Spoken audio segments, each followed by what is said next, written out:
함께 5장 15절과 16절의 말씀을 합독합니다. 그런즉 너희가 어떻게 행할지를 자세히 주의하여 지혜 없는 자 같이 하지 말고 오직 지혜 있는 자 같이 하여 세월을 아끼라. 때가 악하니라. 아멘. 여러분, 성도가 거룩한 삶을 위해서 씨름해야 되는 세 번째 이유는 때가 악하기 때문입니다. 해보시죠. 때가 악하니라. 오늘날 때가 악하다라는 데에는 더 이상의 설명이 필요하지 않겠죠. 본문은 이를 위해서 우리들에게 몇 가지 제안을 시작합니다. 너희가 어떻게 행할지를 자세히 주의하여는 정신을 똑바로 차리라는 거죠. 또 지혜 없는 자 같이 하지 말고 오직 지혜 있는 자 같이 하여 지혜 있게 하라는 거예요. 그래서 결국 어떻게 하라고요? 세월을 아끼나 때가 악하니라. 이렇게 말씀이 이어지고 있는 겁니다. 사랑하는 성도 여러분, 오늘 저와 여러분은 어떻게 살아가고 있습니까? 과연 본문의 말씀처럼 주의하여 정신을 똑바로 차리고 인생길을 가고 있습니까? 아니면 시간의 흐름에 떠밀려서 우리의 인생길을 걷고 계십니까? 우리 바로 앞에 살폈던 4장 그리고 5장 앞부분에 주셨던 실천 강령들 되게 많았잖아요. 거짓을 버리고 참된 것을 말하라. 분을 버리고 온유하게 말하라. 도둑질을 버리고 주는 삶을 살라. 더러운 말을 버리고 선한 말을 하라. 성령을 근심케 하지 말고 하나님을 본받으라. 모든 일을 사랑 가운데 행하라. 또 있죠. 지난주의 말씀. 음행과 더러운 것과 탐욕을 피하라. 어리석은 말이나 희롱의 말을 금하고 감사하는 말을 하라.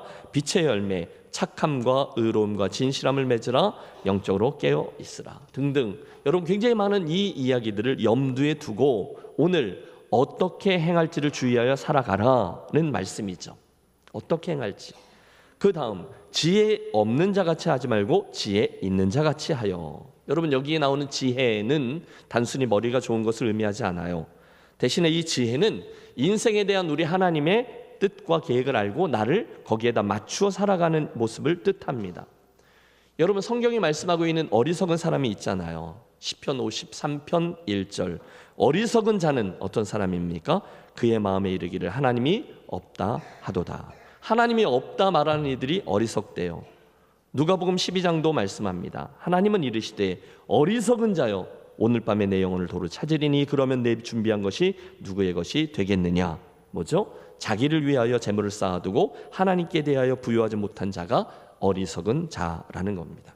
자신의 인생이 언제 맞춰지는지, 그 끝에 결승점에 어떤 일이 있을지를 알지 못하고 알아도 짐짓 무시하고 눈앞에 있는 것들만 욕심내며 사는 이들도 하나님은 어리석다, 지혜가 없다 말씀하십니다. 그러면 누가 지혜롭습니까? 잠언 9장 10절 같이 읽죠. 여호와를 경외하는 것이 지혜의 근본이요 거룩하신 자를 아는 것이 명철이니라. 아멘. 3장 6절도요. 너는 범사에 그를 인정하라. 그리하면 내 길을 지도하시리라. 아멘. 우리 삶의 모든 부분에 있어서, 모든 영역에 있어서 하나님의 주인 되심을 인정하라는 말씀이죠. 그분 앞에서 살라고요. 그래서 여러분, 이 논리가 눈에 보이십니까? 그래서 결국 어떻게 하라고요? 세월을 아끼라. 때가 악하니라. 이렇게 연결되는 거예요. 흥미롭게도 여기 나오는 이 세월을 아끼라 할 때의 그 동사 엑스고라조는 상업 용어, 경제 용어입니다. 사다, 대가를 지불하고 구해내다, 속량하다 이런 의미예요. 직역하면 저와 여러분 인생에 주어진 시간을 사서 속량해내라는 거예요. 우리들의 세월을 사서 구해내라는 거예요. 왜요? 때가 악하니까. 여러분, 이 표현을 좀 주의하십시오.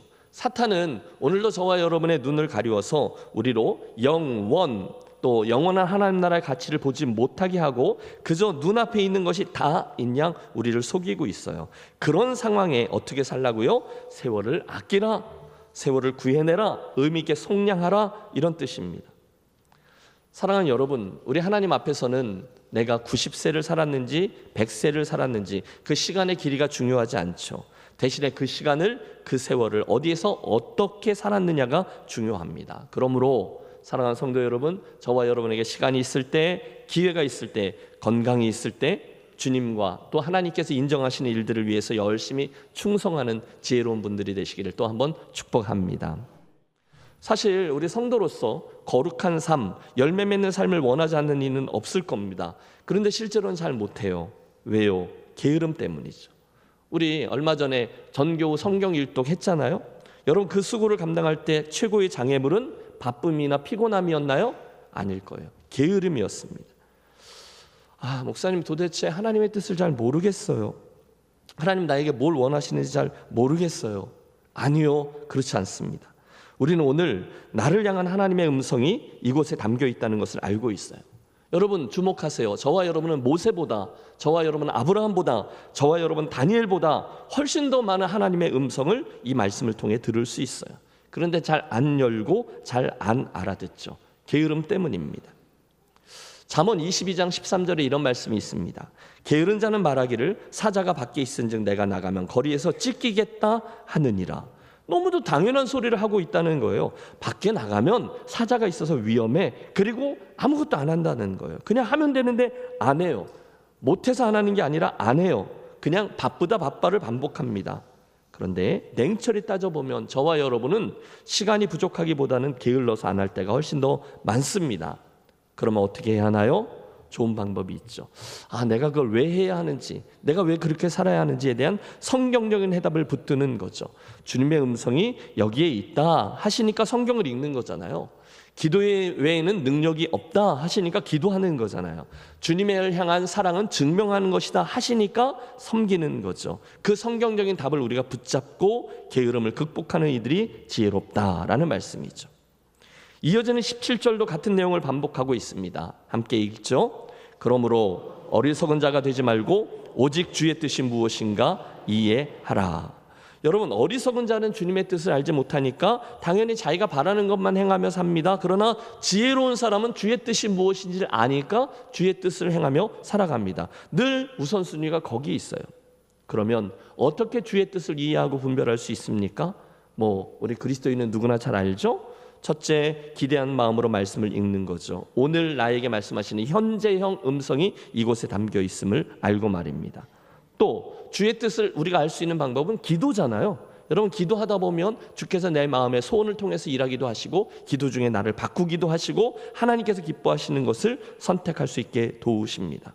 또요, 성령 충만한 여러분이 존경할 만한 믿음의 사람들에게 조언을 구하는 거죠. 그리고 이 모든 것들을 종합적으로 숙고하고 또다시 기도함으로 주의 뜻을 분별하여 행합니다. 이어지는 말씀 18절에는 마지막 네 번째 우리가 거룩한 삶을 살아야 되는 이유가 나오는데 함께 있습니다. 18절, 술 취하지 말라. 이는 방탕한 것이니 오직 성령의 충만을 받으라.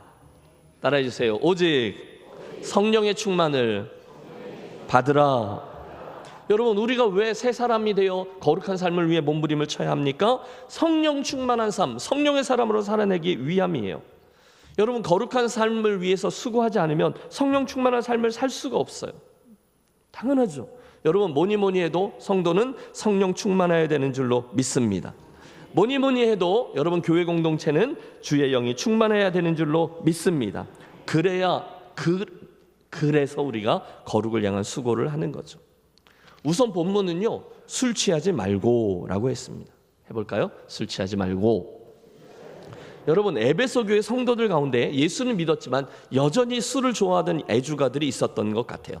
그래서 바울은 이 이야기를 할 때 술 취하지 말라 이렇게 이야기를 시작합니다. 술 취하지 말고. 혹시 여러분 이 이야기를 대할 때마다 꼭 바울은 술 취하지 말라 그랬지 술 마시지 말라라고는 안 했잖아. 봐라 성경도 술 취하지 말라 그랬지 술 마시지 말라는 안 했잖아. 그러면서 본문을 음주 허락용 말씀으로 적용하는 분들이 계실 거예요. 아니요. 여러분 술을 멀리 하십시오. 목사님 요즘 예수 믿어도 한 잔씩은 하던데 뭘 그렇게 빼요. 그런 말을 듣고 주변 사람들 분위기를 맞추며 사는 분 계실지 모르겠어요. 여러분 실제로 제가 미국에서 있을 때 스테이크 먹는데 어떤 분이 목사님 맥주 한잔 하실래요? 이렇게 말씀하시는 걸 봤어요. 아니죠. 여러분 솔직히 말씀드려 술 안 마셔도 하나님 앞에서 깨어있기 어려운 것이 죄인된 저와 여러분의 삶 아닙니까? 그런데 거기에 술 한 잔, 술 두 잔 들어가면 판단력도 어려지고 더 어렵습니다. 더군다나 더 중요한 이유, 믿음이 연약한 형제가 저와 여러분이 술 한 잔 하는 그 모습을 보고 실족하게 되면 우리는 정말로 큰일 나는 것입니다. 오늘 본문은 제안합니다. 술 취하지 말라. 대신에 뭘 갈망하라고요?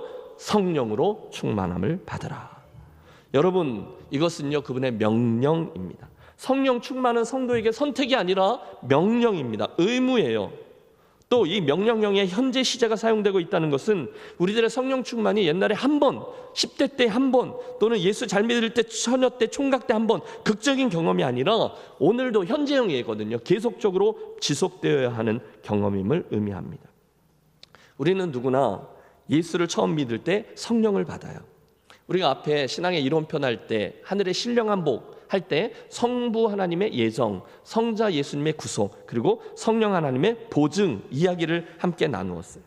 그 성령님으로 인해서 우리는 예수님을 주라고 고백하고 하나님을 아버지라고 고백합니다. 따라서 오늘 이곳에 예수님을 주님이라 부르고 하나님을 아버지라고 부르는 분들은 여러분 안에 성령님이 내재하고 계신 분임에 틀림없습니다. 여러분 안심하십시오.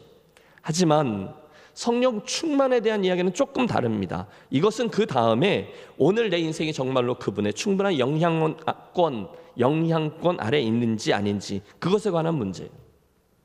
여러분 사실 저와 여러분 모두에게 고민이 하나 있습니다. 그건 어쩔 때는 내가 성령 충만한 것 같은데 어쩔 때는 잘 아닌 것 같을 때가 있다는 거죠. 중간에 죄를 짓거나 실패하거나 하면 내가 성령 충만하지 못한 것 같다고 느끼고 불안해한다는 점이죠. 정말 성령 하나님 내 안에 계신 거 맞아? 그러는 거예요. 맞아요 여러분. 죄를 지으면 우리가 성령 충만한 상태를 지킬 수 없어요. 그때는 얼른 하나님께 나아가 만병통치약이죠. 하나님 앞에 진실된 회개함으로 그리고 그분을 다시 구함으로 그 성령 충만함을 회복할 수 있습니다. 가끔 이 성령 충만을요 내가 뭐 해가지고 내가 가져다가 채워 넣어서 또는 배터리를 충전하는 것처럼 이해하는 분들을 만납니다. 성령 충만을 받으라 하면 네 하고 내가 어디 여기저기 돌아다녀서 여기저기 다니는 성령님을 꽉 붙들어서 내 마음속으로 막 집어넣는 것처럼 생각하는 거죠. 성령 충만은 배터리 충전이 아니에요.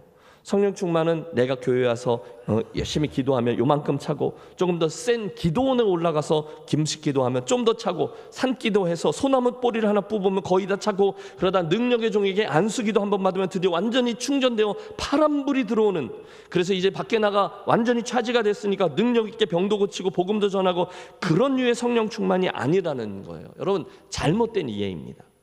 그런 분들을 보면 흔히 성령 충만을 방언, 신유, 예언, 환상 같은 신비 체험과 동일시하죠. 그렇지 않아요. 그것들은 은사예요. 여러분 오해하지 마세요. 제가 그것들을 멸시하는 게 아니라 그것들은 은사예요. 은사를 체험하는 거예요. 성령 충만의 결과로 나타나는 결과죠. 그리고 그 이후 성령 충만함의 궤적에서 열매를 보고 판단하는 거예요. 즉 그분으로 인해서 덕이 드러나는지 교회의 덕이 세워지는지 그분의 삶에 성령의 열매들이 맺혀지는지 그것 가지고 성령 충만을 확증하는 것이 맞습니다. 은사 가지고 말하는 게 아니라는 거예요. 물론 여러분 은사들을 구하는 건 누구에게나 해야 될 일이고 없는 것보다 훨씬 더 좋은 거죠. 그런데 진정한 의미에서의 성령 충만의 의미는 그런 표적 은사가 아니라 변화된 삶에 더 분명히 집중되어 있다는 거예요. 그러므로 오늘 우리가 붙잡고 가장 무리 없이 해석할 수 있는 성령 충만은 이겁니다. 영향력이에요. 따라해 주세요. 성령 충만은 그분의 영향력이다. 여러분 그러니까 성령 받았다라는 말은 성령께서 저와 여러분의 인생이나 또는 우리 교회 안에 충만히 임하여 당신의 영향력을 행사하시면서 그 뜻이 뭐죠? 하나님의 뜻대로 나를 다스리고 우리 교회를 다스리고 인도하시는 것을 뜻합니다. 성령으로 채워진 성도는 자기의 마음과 지성과 의지가 그분의 영향력 아래 놓인다는 거예요. 그러므로 이제는 그분이 원하시고 그분이 이끄시는 대로 살아가게 되어 있어요. 성령님의 영향력에 따라서 내 입술이 길들여지고요. 성령님의 영향력에 따라서 내 생각과 가치 판단 기준 그리고 행위까지도 길들여지는 거죠. 그러면 자연스럽게 우리는 질문합니다. 그러면 어떻게 하면 성령 충만할 수 있을까요? 몇 가지가 나오죠. 첫째는 믿고 구하는 겁니다. 누가복음 11장 13절 함께 읽습니다. 너희가 악할지라도 좋은 것을 자식에게 줄 알거든 하물며 너희 하늘 아버지께서 구하는 자에게 성령을 주시지 않겠느냐 하시니라. 아멘. 여러분 우리 하나님은요 우리에게 성령 주기를 기다리고 계시는 거예요. 가장 좋은 것을 가지고 계세요. 따라서 그 사실을 믿고 그것을 구하면 그것을 주신다 하셨어요. 둘째, 성령 충만을 받기 위해서는요 죄를 회개하는 거예요. 그분은요 죄와 공존하실 수가 없거든요. 그러므로 우리가 진심으로 회개할 때, 그래서 우리들의 영혼이 깨끗하게 비워질 때 그곳에 성령님께서 임하심을 기억하십시오. 베드로가 설교하잖아요. 너희가 회개하여 각각 예수 그리스도 이름으로 세례를 받고 죄 사함을 받으라. 그리하면 성령의 선물을 받으리니. 회개가 성령 충만함을 받는 비결이에요. 그냥 대충, 그러니까 우리들의 기도의 틀이 형성되기 시작하죠. 세 번째, 성령님은요 언제 임하는가 봤더니 말씀을 들을 때 임하십니다. 사도행전 10장 44절, 베드로가 이 말할 때에 성령이 말씀 듣는 모든 사람에게 내려오시니. 할렐루야. 여러분, 물고기가 물속에 살듯이 성령 충만한 사람은 말씀 안에 삽니다. 말씀을 읽을 때, 말씀을 묵상할 때, 말씀을 들을 때 성령이 임하세요. 여러분 경험해 보셨어요? 말씀을 듣다가 병 고침을 체험하는 분도 계세요. 말씀을 듣다가 고질적인 어떤 문제가 해결되는 법도 있어요. 사랑하는 성도 여러분, 말씀을 읽고 묵상하고 또 특별히 설교 말씀을 진지함으로 들을 때, 여러분 전인격으로 그 말씀을 따라오며 들을 때 성령께서 여러분의 인생에 충만히 임하게 되시기를 축원합니다. 그 다음은 기도하는 이들에게 임하죠. 사도행전 2장, 성령님이 언제 내려오셨죠? 오순절에 그들이 전심으로 모여 저녁 기도에 힘쓸 때 그들에게 임하였습니다. 다섯 번째, 성령님은요 순종하는 이들에게 임해요. 우리는 이 일의 증인이요 하나님이 자기를 순종하는 사람들에게 주신 성령도 그러하니라 하더라. 여러분, 제자들이 외친 거죠. 성령님이 언제 임하느냐? 순종하려고 준비되어져 있는 이들에게 임한다는 거예요. 그런데 마지막으로 한 가지 더 우리가 생각할 것은, 그분은 당신의 선하신 뜻에 따라 자유로이 임하시는 분입니다. 정리하면 우리 김해제일교회 성도들 반드시 6가지 방법을 잘 따라 그분을 사모하고 사랑하고 갈망하고 바라고 구함으로 반드시 성령 충만한 성도들로 남겨진 인생을 걸어가게 되시기를 축복합니다. 마지막 19절에서 21절의 말씀은 그때 우리가 성령님께 사로잡히게 되었을 때 나타나는 자연스러운 결과에 대한 말씀이에요. 함께 사모하는 마음으로 합독하겠습니다. 시와 찬송과 신령한 노래들로 서로 화답하며 너희의 마음으로 주께 노래하며 찬송하며 범사의 우리 주 예수 그리스도의 이름으로 항상 아버지 하나님께 감사하며 그리스도를 경외함으로 피차 복종하라. 아멘. 여러분, 이 말씀을 잘 보면 4개의 동사가 나와요. 화답하며, 노래하고 찬송하며, 감사하며, 복종하라. 4개의 동사인데, 그런데 사실 이 4개는요 문법적으로 분사형이고요, 이 4가지가 다 그 앞에 나오는 충만을 받으라 라는 동사를 수식하고 있어요. 그러니까 성령 충만을 받으면 이 4가지가 동시에 일어난다는 거죠. 첫째, 시와 찬송과 신령한 노래들로 서로 화답하여. 여러분, 성령에 충만케 되면 우리 안에 그런 영적인 교제, 화답이 있게 된다는 거예요. 둘째, 너희의 마음으로 주께 노래하며 찬송하며. 여러분 나도 모르는 사이에 성령께서 시키셔서 하루 종일 찬송 부를 때가 있잖아요. 내가 생각지도 못했던 찬송을 부를 때가 있잖아요. 없어요? 있어요. 나도 모르는 찬송을 계속 흥얼거리는 거예요. 내 마음속에 성령께서 우리를 격려하셔서 찬양이 솟아나게 하는 거죠. 빈들의 마른 풀같이 시들은 나의 영혼, 주님의 약속한 성령 간절히 기다리네. 가물어 메마른 땅에 단비를 내리시듯 성령의 단비를 부어 새 생명 주옵소서. 이왕 한 거니까 절 따라 우로를 내려 조목이 무성하니 갈급한 내 심령 위에 성령을 부소서. 가물어 메마른 땅에 단비를 내리시듯 성령의 단비를 부어 새 생명 주옵소서. 할렐루야.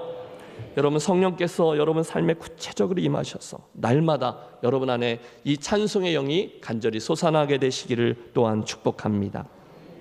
세 번째, 성령님께 사로잡힌 그리스도인들은 모든 일에 감사하게 된다고도 하세요. 범사에 우리 주 예수 그리스도 이름으로 항상 아버지 하나님께 감사하며.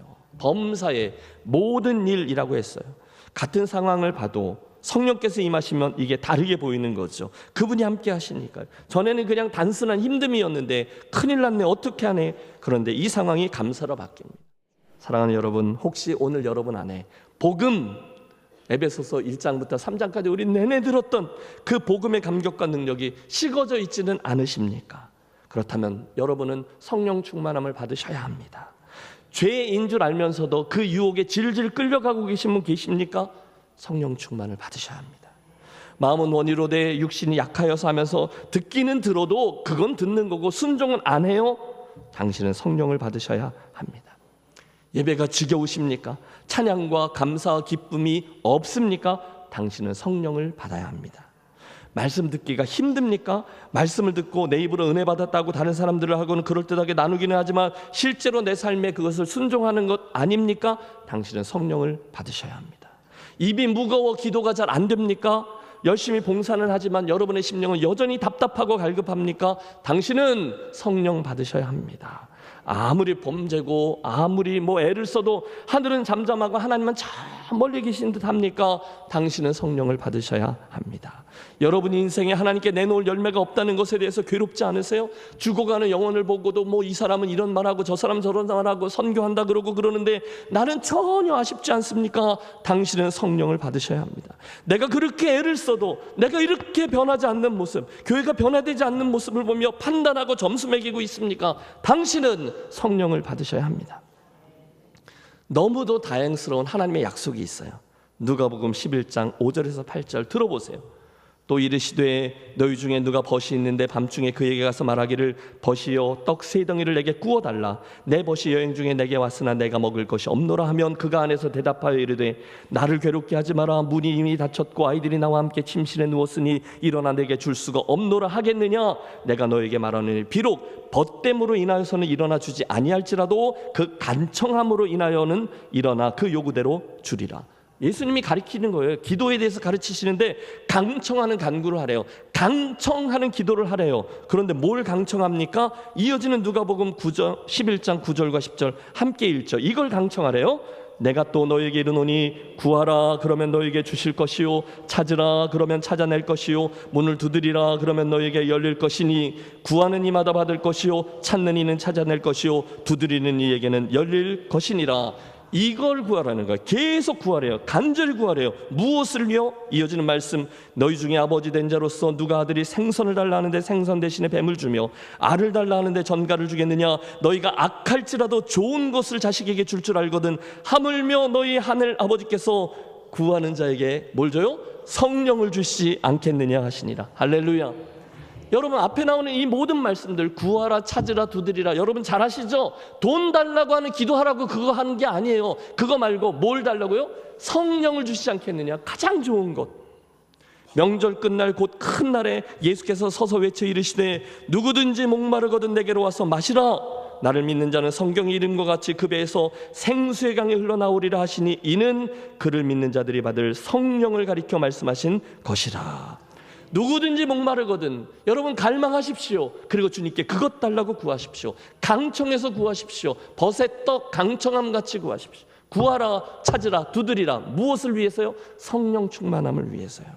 여러분 이게 하나님께서 우리에게 주신 약속이에요. 여러분 더 이상 무슨 설명이 필요합니까? 이 아침에 우리 함께 구하겠습니다. 주여 나에게, 주여 우리에게, 주여 우리 교회에게 성령을 부으소서. 우리 힘으로도 능으로도 설교로도 프로그램으로도 되는 게 아니라 그러므로 성령님 부족한 종과 우리 교회와 나를 주의 성령으로 채워 주시옵소서 기도하고 싶습니다. 여러분도 마찬가지예요. 주님 여러분 그렇게 기도하세요. 제게 성령 충만함을 주옵소서. 예수를 믿어도 기쁨이 없습니다. 확신이 없습니다. 변화가 없습니다. 능력이 없습니다. 제 힘으로 되는 건 아닙니다. 주여 나에게 성령의 충만함을 허락해 주시옵소서.